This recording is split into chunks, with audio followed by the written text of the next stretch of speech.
Hello indie game fans, the last few months of the year have been absolutely chock full of killer indie games, so the best of October begins with Station to Station, a relaxing city builder title in which you're laying down train tracks between stations, and as you connect them up, the world and lands around it begin to flourish. I guess you can call me a hater of voxel art, or 3D pixels as they can be referred to, since there have been a number of early users of the art style being really jarring on the eyes as compared to the elegance and beauty of 2D high-bit pixel art. But games like this have really turned me around on the concept since it looks gorgeous, which adds to the relaxing vibes.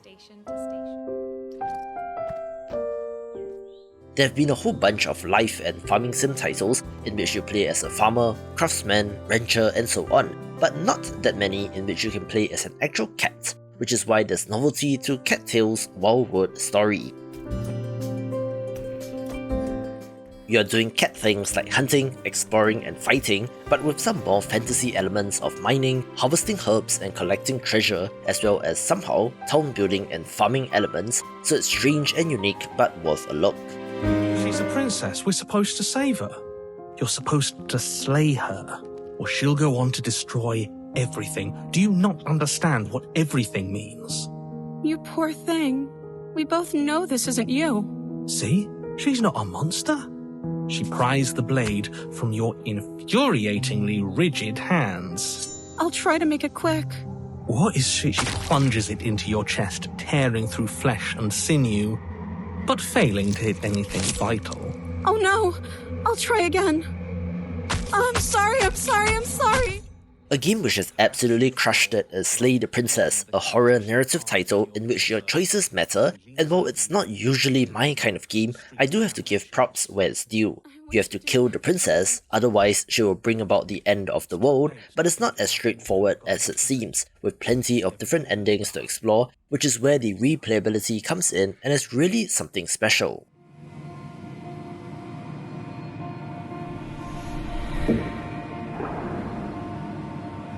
I see you have returned to me. Days mean nothing in the maw of forever. I never left your side. Long ago, a great beast came from the sea and brought with it a poisonous fog that spread across the earth. Corrupting everything it reached, the poison fog slowly transformed the world and brought about a new age. Speaking of unique titles, how does a King's Field-like game in 2023 sound? Lunacid released out of early access and is a first-person dungeon crawler that takes inspiration from FromSoft's older catalogue rather than the Soulsborne games.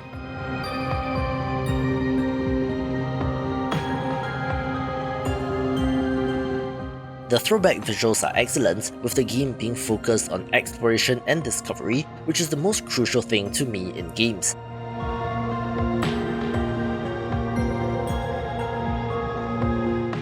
I'm not familiar with the source material, so I cannot draw comparisons, but it's certainly something to check out.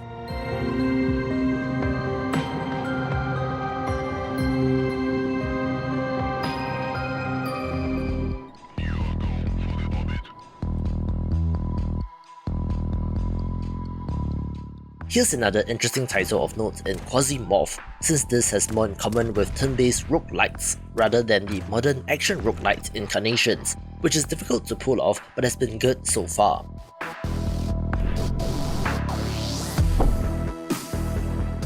It mixes the traditional procedurally generated levels and randomized enemies and loot with an extraction game in which you're exploring derelict ships for loot, having to extract safely to keep it, otherwise you lose it all if you die.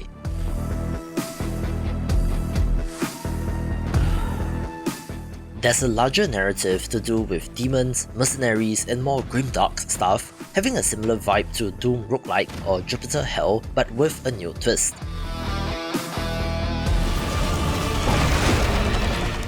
As is tradition, here are some bigger non-indie games of note, including Endless Dungeon, the remake of Dungeon of the Endless, which has undergone quite the visual glam-up, being an action roguelite with a defense twist since you need to protect your crystal from enemies. Similarly, the cyberpunk first-person slasher Ghostrunner 2 continues to impress following on from the first game, including more frantic action and more environmental variety. I was curious about, pardon my French, Jusant, since this is a game from Don't Nod, best known as the Life is Strange people, but they made a game with climbing as a central mechanic, complete with Breath of the Wild stamina meter and all, and is similar to the Ubisoft title Grow Home, having some gorgeous environments and surprisingly tranquil landscapes, and is neat. Back to indies with Wizard with a Gun, a stylish survival sandbox title in which you explore the arcane wilderness and fight monsters, having an impressive crafting and upgrade system that leads to a compelling gameplay loop.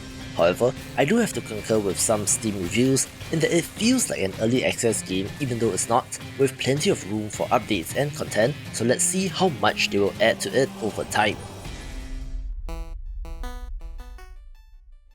It might have been the spooky month effect of October since I'm not usually a horror game person, but yet a number of these did catch my attention, such as World of Horror, a roguelite RPG that uses 1-bit black and white pixel art very effectively, telling stories of a town besieged by cosmic horrors, but not in the Cthulhu fashion.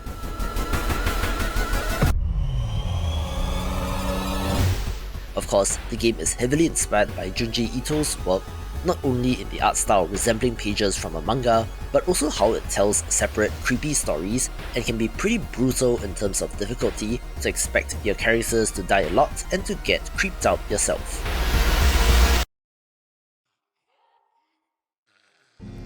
Mother, sing to me the lullaby you used to sing for the moon.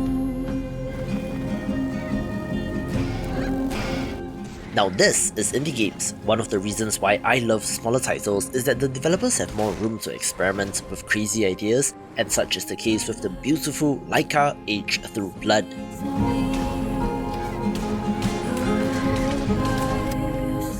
This self-styled Motovania has you exploring a post-apocalyptic wasteland on a motorbike, pulling off sick tricks and flips while shooting at enemies. It will take a while to get used to the controls, but it's worth it, since in addition to the uniqueness of the game, it also has an emotional story that will punch you in the gut. Survival/crafting games have really perfected the gameplay loop portion of video games, since gathering resources to upgrade to gather more and better resources to upgrade and so on can really hook you in, and such is the case with Outpath, a first-person title that kind of looks like Minecraft but has more in common with Forager instead.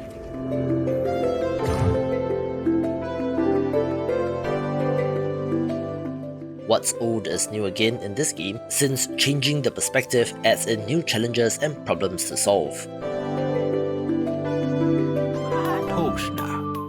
An impressive title that reminds me of worker placement board games in design is Dotage, a roguelike strategy and resource management game in which you play as the village elder with the power of premonition, being able to foresee apocalyptic events and have to guide your villagers to safety. You have to assign workers, or pips, to gather resources, research knowledge, unlock new technology, while trying not to starve to death, which can be quite the challenge, but you'll be wanting to come back for more. And don't just take it from me, my wife has easily spent 30 plus hours in this game already, and the game also has an amazing developer story of 9 years of work on this, with more awesome pixel art titles in this video.